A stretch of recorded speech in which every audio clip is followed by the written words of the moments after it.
personally, I'm very grateful to anyone who supports the Usuli Institute, because in my view, supporting the Usuli Institute is, insha'Allah, hopefully, supporting an entire school of thought, an entire intellectual project, an entire civilizational project, because the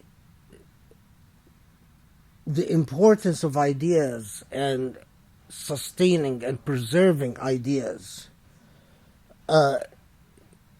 is the possibility for change and the possibility of energy in the future that acts upon these ideas. And if ideas are lost, that's a loss that you cannot replace, or very difficult to replace. And especially in an age of the Islamophobia that we see everywhere, rampant, worldwide Islamophobia, an Islamophobia that has invaded the Muslim mind so that Muslims themselves are Islamophobic. I mean, today,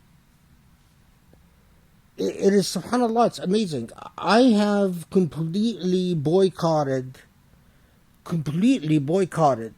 any Egyptian television. I can't stand watching Egyptian television. Why? Because Egyptian television has become rampantly Islamophobic. As a Muslim, if I watch Egyptian television, it offends me to the core. If they want to present the image of a terrorist, it is always someone who is a multahi. If you have a beard, then you're a terrorist. If they want to present the image of a terrorist, of a murderer, of a bloodthirsty human being, it's always someone that is holding a sibha and going, doing tasbih. So the image of a musabbih, instead of being correlated with Allah and Sunnah and peace and tranquility and truth and wisdom, it's become correlated in the mind, or at least in the medium of Egyptian TV, to immediately to violence and fanaticism and blood. How more Islamophobic can you become? Even Dar al-Ifta in Egypt, when they put out their images of warning people against ikhwan and fanatics, it's always the image of someone wearing a jalabiyah with a beard and holding a sabha.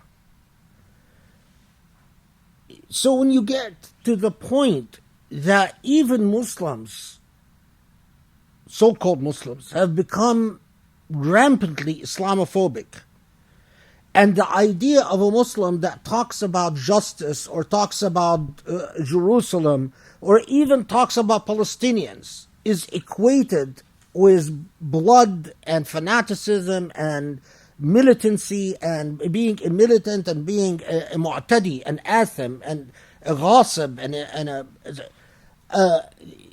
then that's the world of ideas, because that's the world that our children will grow in.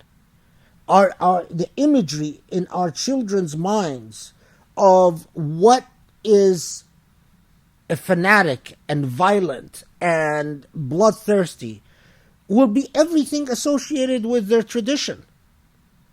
So when you support, in an ideal world, if we were in a different thing, something like the Usuli Institute would have an endowment of millions of dollars, where it wouldn't be centered around Khaled Abou El Fadl. It would have the funds to invite the best scholars from around the world, especially scholars at risk, because there are scholars that write me even from Bosnia who are in serious danger, and I can't help them because I don't have the funds. I can't say, don't worry, come be a visiting scholar, be a scholar in residence, scholars in Saudi at risk, scholars in Jordan at risk, scholars in Morocco, scholars in Mauritania, scholars from countries like Yemen, who their universities have been devastated and destroyed, scholars from Sham, from Syria,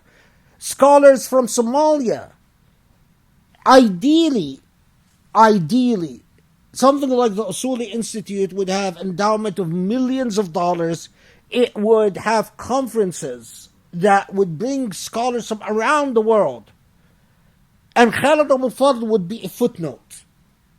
Would be, oh, this is the person that had all this learning to know who is a scholar, because he reads several languages, and reading several languages, he has read the work of this and that and this, and he has read people who've written in and especially people who write in Arabic or in Persian or and so on.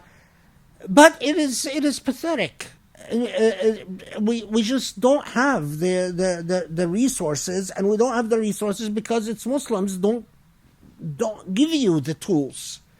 And if you say you're not going to go to any government because the price for taking money from the Emirat, they're very explicit about the price tag that they want. There's no games.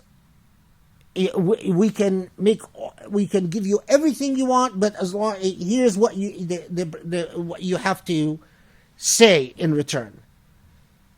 Of course, I mean, and you see the results. I mean, you just look around, and when you see someone who speaks the truth is even banned from even a place like the Islamic Center of Southern California, not just from Zaytuna, not just from ISNA or ICNA, but even the Islamic Center, then that's an indication of the trouble we're in. So those who support the Usuli Institute, in my view, the reward and insha'Allah that this opinion is the correct one, and that my ijtihad is correct. In my view, their reward with Allah is enormous, and that Allah will reward them for every support they offer, many folds, because they are standing with al-qabiduna al-jamr. They are standing with those at a time of great fitan and great hardship. They are standing with that little voice that still insists on speaking the truth, with defying power and rejecting the allures and temptations that power offers.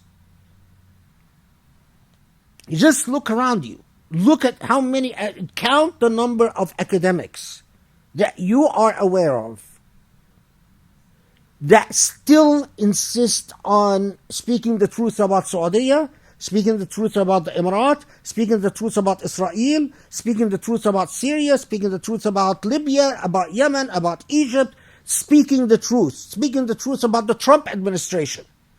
Because Trump, with all his Islamophobia, still has a lot of Muslims who tell you, oh, that's part of al-mulk Allah.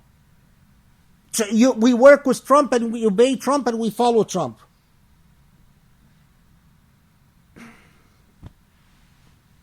May Allah reward you. I mean, I just...